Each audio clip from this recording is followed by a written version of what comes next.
SSP kitchen থেকে জানাই তোমাদের অনেক অনেক স্বাগত। আজকে একাদশী, তাই একাদশীর প্রসাদ রেসিপি বানিয়েছি। আর সকল বন্ধুদেরকে জানাই একাদশীর শুভেচ্ছা ও শুভকামনা। তো এই প্রসাদটা কীভাবে বানিয়েছি, কী কী দিয়েছি, পুরো ভিডিওটা দেখো। আশা করছি ভালো লাগবে। আর ভালো লাগলে অবশ্যই একটা লাইক শেয়ার করো এবং পাশে থাকার অনুরোধ রইল। তো দেখো, নিয়েছি আমি 300 গ্রামের মতো কুমড়োটা ভালো করে খোসাগুলো ছাড়িয়ে নিয়েছি আর ধুয়ে পরিষ্কার করে নিয়েছি। তোমরা চাইলে পাকা কুমড়ো দিয়েও করতে পারো বা কাঁচা কুমড়া দিয়েও করতে পারো। আমি কাঁচা কুমড়ো নিয়েছি। এই কুমড়োটা এখন আমি এই গ্রেটারটা দিয়ে গ্রেট করে নেব।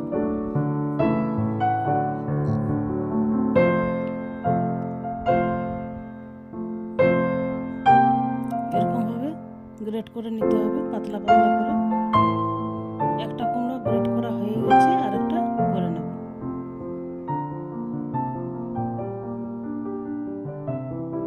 দুটো কুমড়োই আমার গ্রেট করা হয়ে গেছে।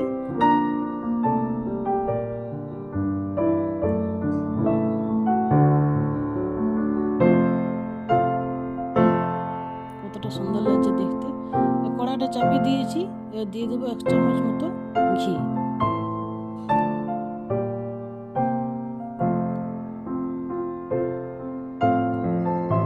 ঘিটা মেল্ট হয়ে গেছে, এবার একটু করে করে কুমড়োটা দিয়ে দেবো।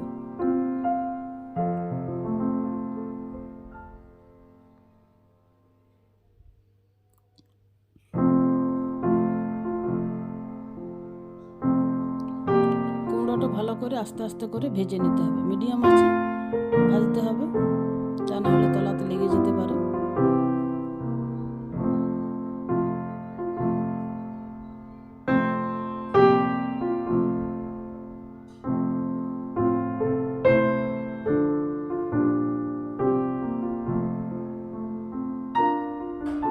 আস্তে আস্তে করে উল্টি পাল্টি ভেজে নিতে হবে।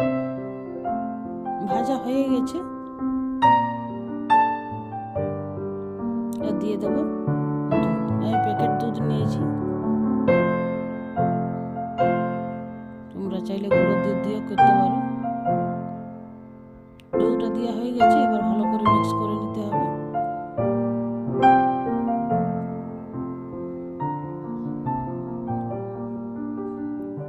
দিয়ে দেবো স্বাদ মতো চিনি। তোমরা চাইলে এটার মধ্যে কাজু কিশমিশ দিতে পারো, আগে ভেজে নিয়ে দিতে পারো। আমি পরে করে নিয়ে দেবো, তাই এখন আর দিলাম না। আর এই কুমড়োর হালুয়াটা খেতে কিন্তু অসাধারণ টেস্ট হয়। রান্নাটা হয়ে গেছে। সাবুটা আমি গরম জলে ভিজে দিয়ে রেখেছিলাম। তোমাদের কাছে সময় থাকলে তোমরা আগে ভিজে দিয়ে রাখতে পারো। আর ছোট সাবুটা নিয়েছি, ছোট হোক বড় হোক দুটোই খেতে কিন্তু অসাধারণ টেস্ট হয়। আর দিয়ে দিলাম 1/2 চামচের মতো গুঁড়ো দুধ বা কনডেন্স মিল্কও দিতে পারো, খেতে কিন্তু আরও টেস্টি হয়।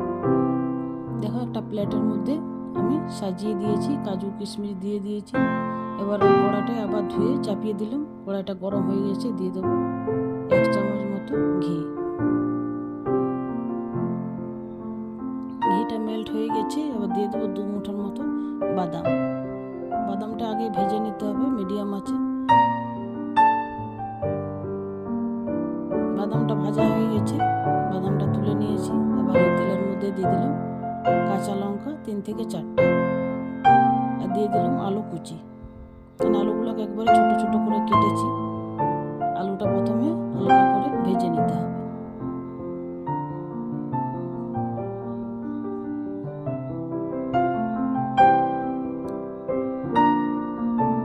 আলুটা আমার ভাজা হয়ে গেছে, এবার দিয়ে দেবো কেটে রাখা কুমড়ো আলু দুটোই ছোট ছোট করে কেটেছি। আলু একটা বড় সাইজের নিয়েছি, আর কুমড়ো এখানে 250 থেকে 300 গ্রামের মতো আছে। তোমরা চাইলে এটাতে গাজর দিতে পারো, মিষ্টি আলুও দিতে পারো। সাবুটা ধুয়ে ভালো করে জলটা ঝরিয়ে নিয়েছি। কুমড়ো আলু ভাজা হয়ে গেলে সাবুটা দিয়ে দিতে হবে।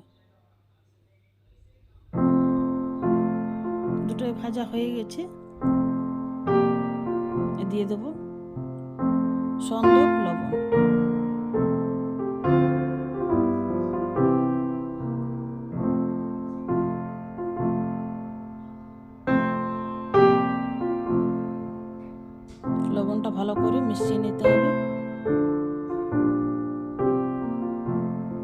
যেহেতু একাদশীতে সন্দক লবণটা খাওয়া যায়, তাই একাদশীতে সন্দক লবণটাই দিতে হবে।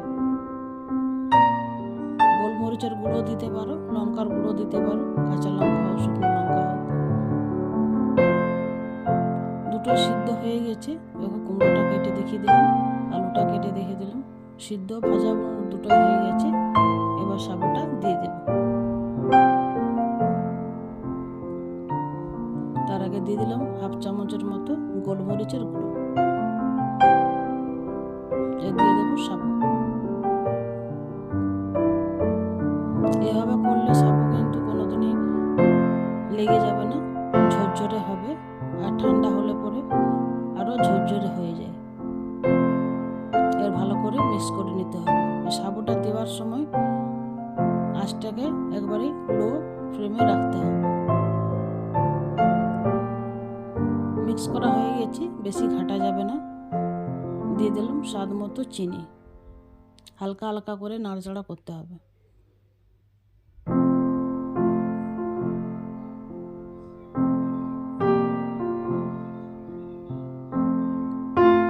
হয়ে গেছে, গ্যাসটা বন্ধ করে দিয়েছি। আর দিয়ে দেবো ভেজে রাখা বাদাম।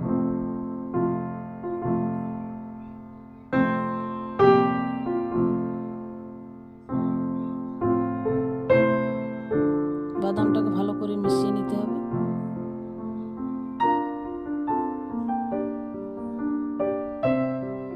কতটা সুন্দর লাগে দেখতে, আর কত সুন্দরভাবে ঝরঝরে হয়েছে।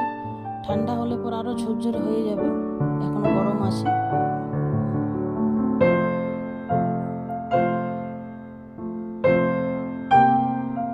মিক্স করা হয়ে গেছে, এবার একটা বাটির মধ্যে তুলে নেব।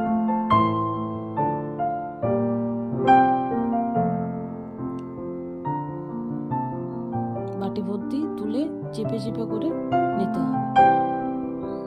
একটা থালাতে সাজানোর জন্য এই বাটিতে তুলে নিলাম। নিয়েছি শসা, গাজর আর আপেল। একটা আপেল আছে, গাজর একটুখানি নিয়েছি, বেশি নিইনি। আর হাফ নিয়েছি শসা। এবার সাবুর পোলাওটা দিয়ে দিলাম, কতটা সুন্দর লাগছে দেখতে। এবার আরো উপরে গোটা বাদাম দিয়ে দিলাম, আর দিয়ে দিলাম একটা লেবু। একটা লেবু কেটেছি, এই লেবুটার হাফটা দিয়েছি, হাফটা আছে। দিয়ে দেবো কুমড়োর হালুয়া।